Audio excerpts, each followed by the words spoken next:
Here's our September 1st, 2020 edition of Spy Movie News with latest updates on Tenet, Mission Impossible 7, and No Time to Die, plus some industry trends.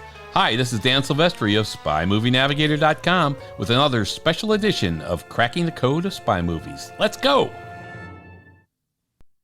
In breaking news, we have confirmed that Tenet did open in England on August 26th and was planned to open in over 20 additional countries on that same day. And it has a scattered release plan through the September 18th release in Japan. It officially opened September 3rd in the United States, but early access showing started August 31st. We have the schedule in the episode notes for this show, and the film should open in over 70 countries worldwide by September 18th, so check the episode notes. Exciting news. Back to the theater. Tom Cruise was seen going to the pre-screening of Tenet in England. So there you go. Our co-host in the UK, Vicky Hodges, saw Tenet the day it opened in the UK, August 26th, and we have a no-spoiler podcast out on it, released August 28th. Check it out. It's a fun 8 minutes and no spoilers. And Variety.com reports that Tenet had a strong opening for the weekend in Europe, with box office sales at $53 million for a film that cost $200 million to produce. They quote Toby Emmerich, Warner Brothers Pictures Group chairman, as saying, "We are off to a fantastic start internationally and couldn't be more pleased." See Variety.com for the full story. Well, Disney didn't wait to see what would happen with Tenet or Disney's own The New Mutant, which they released last weekend. They pushed The Kingsman to 2021. Interestingly, they announced this the day before The New Mutant hit theaters. This does make one wonder if Disney plans to push back Black Widow from its November 6th release. We're guessing ticket sales for Tenet will have a big impact on that decision.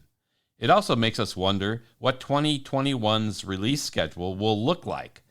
Will all the movies that have been pushed to 2021 have an impact on the movies scheduled for later in 2021? Might they be pushed to 2022? Mission Impossible 7, hey, we're staring you down for an answer on this one.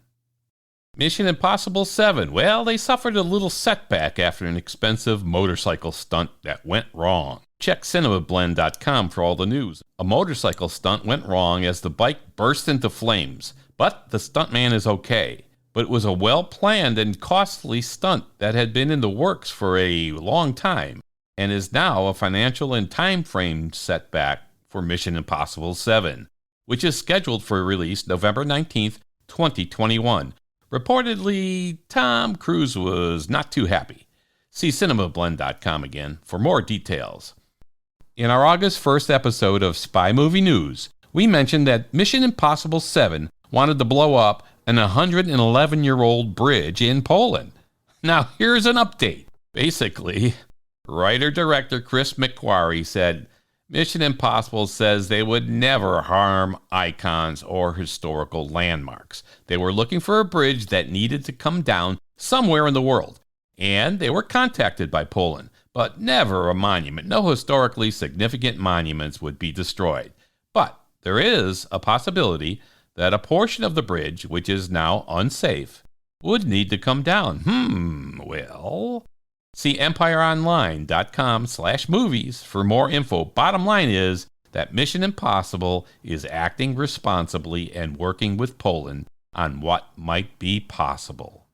Screen Rant reports that Tom Cruise, a certified helicopter pilot, during a break, landed a helicopter near the 9th hole at a golf course in England, so he could grab lunch at the clubhouse. How's that for a stunt? Another real stunt. NME.com reports that Tom Cruise will jump off a motorcycle mid-air for a fabulous action stunt in Mission Impossible 7. He's like 160 feet in the air. Photos at nme.com and also at thesun.co.uk. Cruise is cool. No Time to Die. No Time to Die from the Spy Command, August 18th, 2020 edition. There hasn't been a whole lot of news for No Time to Die, but there has been enough to get fans interested. As usual, there's questions. You see a lot of licensed product news, like the Funko Pops, and usually that means that the release is imminent for the film. However, as the Spy Command says, who knows if the licensees are really in the know about when the movie will release. So there's still always a question. The Spy Command also reports that there was an investors call by MGM with its investors, and the chief operating officer, the COO, said, yeah, 2 releases in 2020 are scheduled, but there is a but. And who knows if these releases will slip. There is always a but. IndieWire.com reported that if there is another slip for No Time to Die, it's unlikely that it will be pushed to the summer 2021, as there have been no Ian Productions summer releases since License to Kill's release in July 1989, which was not a great release, coming in 4th at that time. It was the worst Bond opening of any Ian Bond film. So, unlikely that it will be the summer 2021. Things that will affect the release, of course, are worldwide statistics for the COVID pandemic and what countries are doing in respect to theaters opening or not. Billie Eilish's recording of No Time to Die theme song was a first for Bond films, as it was recorded at her home studio and not in a traditional recording studio, as had been done so many other times. Read all about it at cinemablend.com, and also at cinemablend.com, there's a new image of Rami Malek's character, Safin, which was also released on Instagram. Check that out. It's pretty cool. RadioTimes.com reports even this summer that Cary Fukunaga is not tweaking No Time to Die, saying he had mentally and emotionally finished the film in the spring 2020. Read the full report at RadioTimes.com. In general, some companies are moving filming locations to Canada due to COVID-19. Other venues being looked at are the UK and Australia. For the last Duel, Ben Affleck, for instance, the producer and star, is doing this. Will we see more of this? CNBC.com has an article on this. Will this have an effect on planned releases of movies in the fall of 2020? Well, we will see.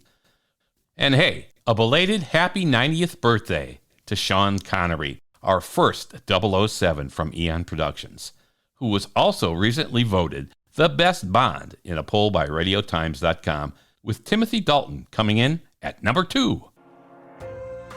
Thanks for listening to Cracking the Code of Spy Movies, special edition of Spy Movie News. Be sure to subscribe to our show through your favorite podcast app and tell your friends about us. Share this episode with them. And thanks for listening.